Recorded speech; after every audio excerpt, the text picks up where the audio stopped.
Como te podrás imaginar, hay una gran diferencia entre ser una persona a la que le interesen un poquito los juegos de mesa y ya está, a ser un auténtico jugón. El verdadero jugón no es solo el que juega muchos juegos de mesa, sino el que los juega y además los entiende.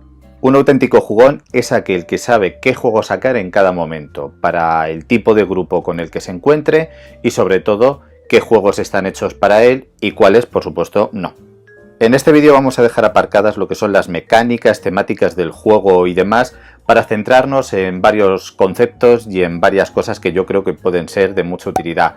El peso o dificultad del juego, la progresión que hay que seguir a la hora de ir escalando en dificultad con los tipos de juegos que elijamos y luego algunas páginas, canales, podcasts, etcétera, de referencia para aquellos que quieran profundizar un poquito más o estar al día de los juegos de mesa.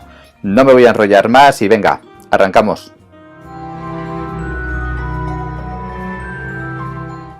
Al margen de las mecánicas, hay un factor muy importante a tener en cuenta a la hora de decidir un juego, tanto comprarlo como sacarlo a los diferentes grupos con los que estemos, que es el peso o la dificultad del mismo. En la Board Game Geek, que es la página de referencia prácticamente del mundillo, se catalogan los juegos por peso, entre 1 y 5, siendo 1 los más sencillos y siendo 5 los juegos más complicados. Ojo, con esto no quiero decir que un juego que tenga un 4 y pico en la BGG sea un juego difícil de aprender en cuanto a mecánicas, eso no tiene por qué ser así. Pero sí que es cierto que va a ser más difícil de dominar que otro tipo de juegos. Del mismo modo también podríamos decir que hay juegos de peso muy bajito que acaban apretando como el Eurogame más despiadado. El peso es una simple referencia, pero te va a ayudar mucho de cara a saber a qué te vas a enfrentar. Mi consejo es que vayas escalando poco a poco, familiarizándote primero con las mecánicas de los juegos más sencillos. Verás como en poco tiempo te vas a enfrentar a retos mayores. A continuación voy a poner una serie de ejemplos de progresión lúdica, tanto de Eurogames como de Ameritrash o juegos temáticos. No tengas miedo a la hora de hacerte con los juegos, sobre todo los que mencioné al principio, los primeros que te mencioné, porque son juegos muy accesibles tanto en cuanto a mecánicas como a reglamento. Y los otros déjalos para un poquito más adelante, cuando ya te hayas familiarizado con las mecánicas y con las rutinas de estos juegos un poquito más sencillos. Vamos a comenzar con los juegos de tipo Ameritrash, que te recuerdo que son aquellos de corte un poquito más temático y con una producción muy cuidada.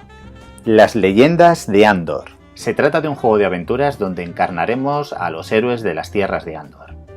Como buen juego de mazmorreo, de corte fantástico medieval, tendremos que cumplir con determinadas misiones, aquí llamadas leyendas, para poder ir avanzando en el juego. Para ello nos enfrentaremos a los enemigos, conseguiremos monedas, mejoraremos nuestros atributos, nuestro equipo y nos desplazaremos por el precioso tablero de 2 caras por medio de un curioso sistema que simula el paso del tiempo de nuestro día.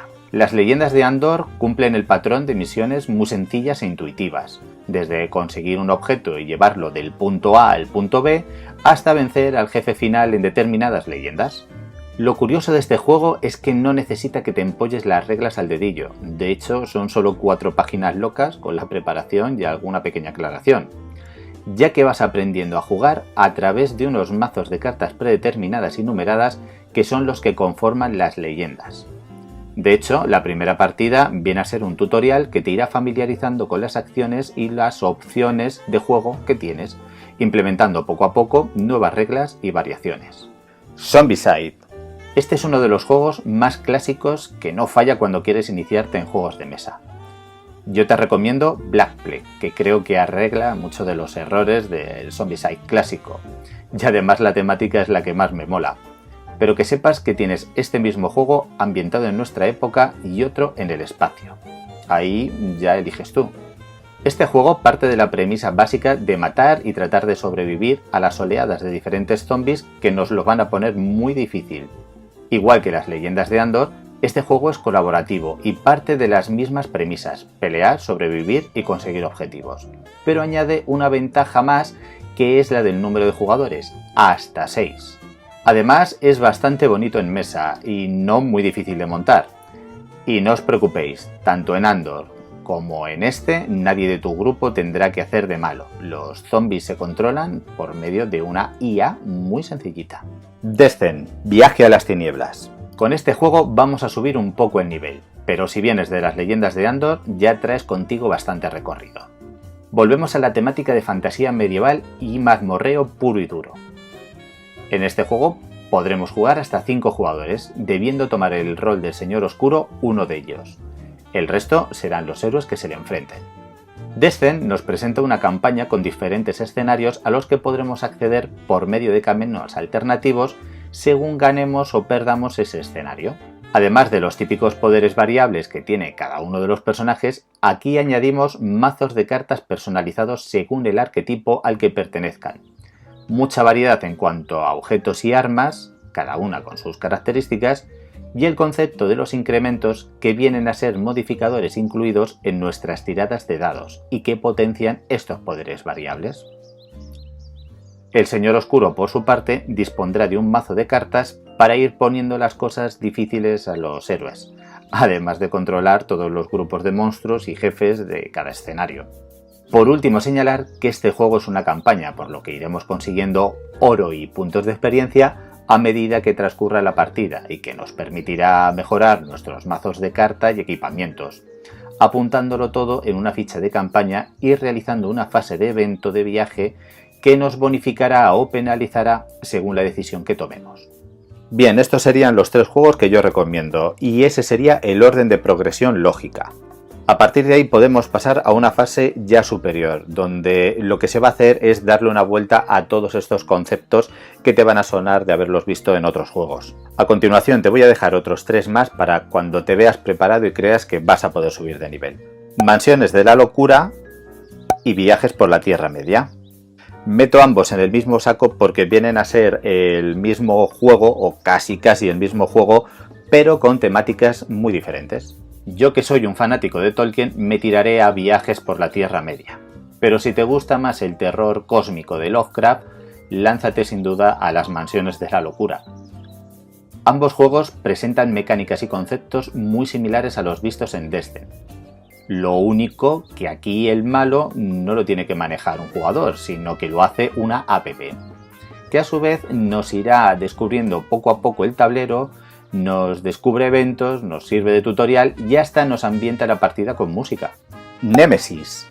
Subimos un peldaño más la dificultad para encontrarnos con un juego que sería más o menos la versión no oficial de lo que podríamos llamar un simulador de las películas de Alien. De las 2 primeras, las otras 2 me gusta fingir que no existen. Aquí seremos tripulantes de la nave Nemesis, despertando de nuestro criosueño y encontrando el cadáver de uno de los nuestros. A partir de ahí deberemos explorar la nave y todas las estancias para completar un objetivo secreto, no necesariamente bueno. Y todo ello dentro del mayor sigilo posible, para evitar que los intrusos, lo que serían los aliens, nos den caza.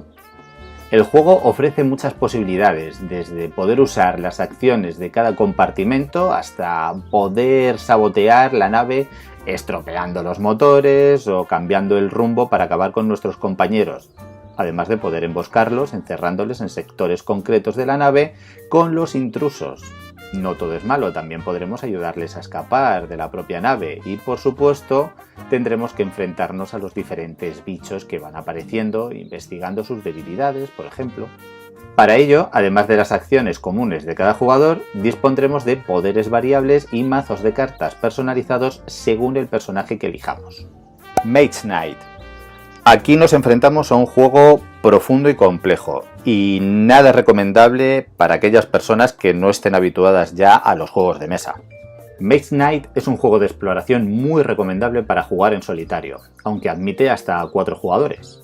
El juego nos planteará diferentes escenarios, cada uno enfocado a un modo de juego diferente, donde tendremos que ir evolucionando tanto nuestras aptitudes como nuestro mazo de cartas, ya que aquí el motor principal del juego son las cartas, interactuando con los diferentes elementos del tablero modular.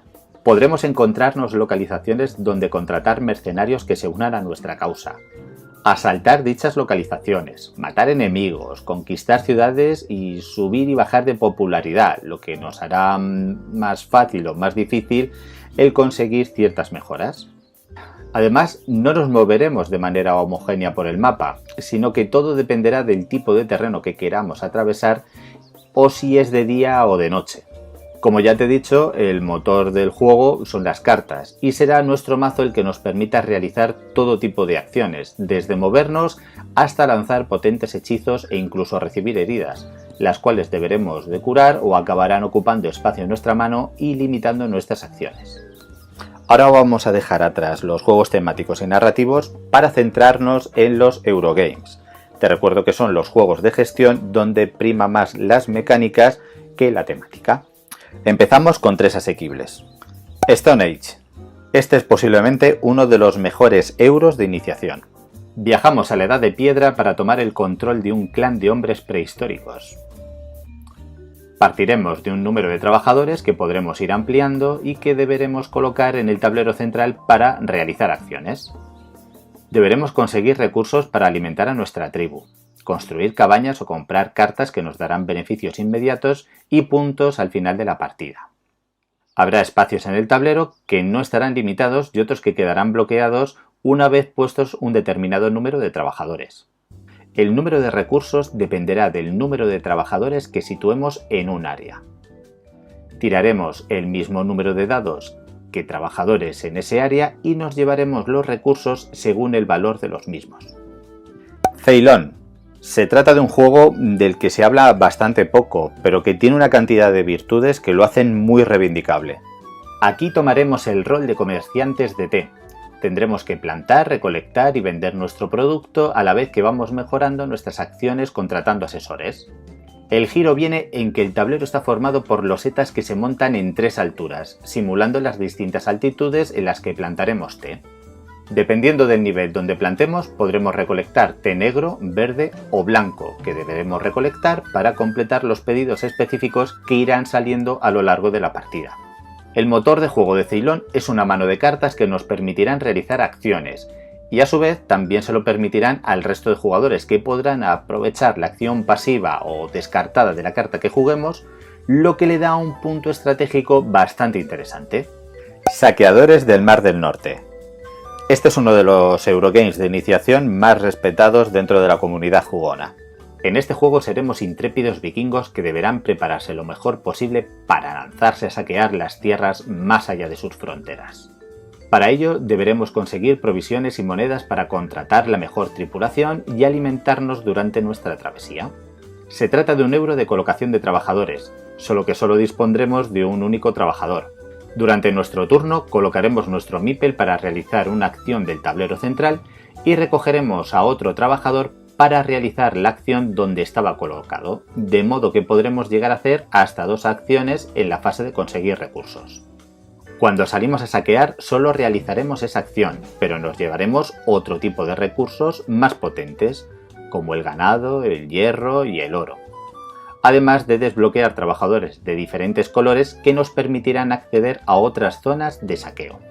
Además, durante los saqueos nuestra tripulación podrá morir de forma gloriosa, marchando al Valhalla y haciendo que esto nos dé puntos al final de la partida. También dispondremos de una mano de cartas que representan a los posibles miembros de nuestra tripulación, pudiendo decidir entre reclutarlos pagando su coste en monedas o jugarlos como cartas de evento. Vale, sé que los Eurogames suelen ser juegos que asustan un poco por todo el componente de gestión, de las acciones que se pueden hacer, de los combos que te permiten, pero te puedo asegurar que estos juegos que te he recomendado te van a funcionar perfectamente si no has probado Eurogames ni juegos de este estilo.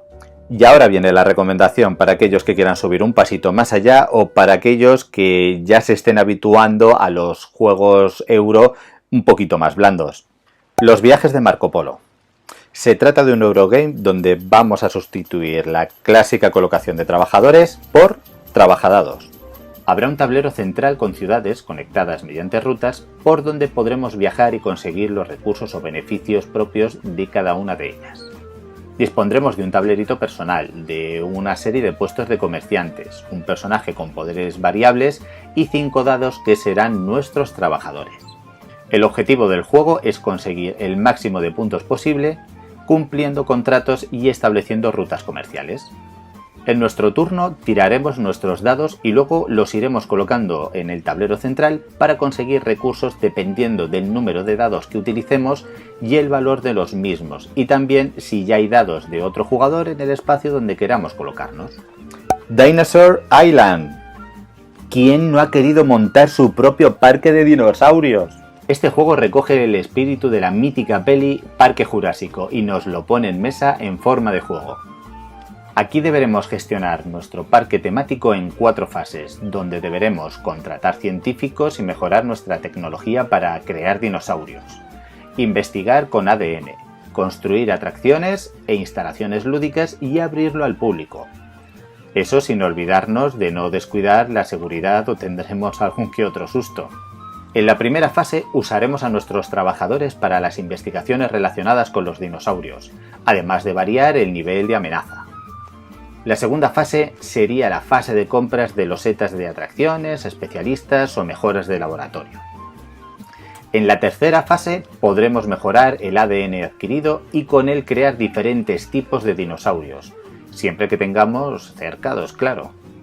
También podremos construir y mejorar las instalaciones y ampliar la seguridad del parque. La cuarta y última fase tendrá que ver con las visitas al parque. Cogeremos el mismo número de visitantes que nuestro nivel en el track de expectación, recibiremos monedas por ello, salvo por los gamberros, que son los que se cuelan y no pagan, y tendremos que colocarlos tanto en las atracciones como en los expositores de dinosaurios. Pero ojo, como nuestro nivel de seguridad sea menor que el nivel de amenaza, los dinos se comerán a los visitantes y no recibiremos las bonificaciones.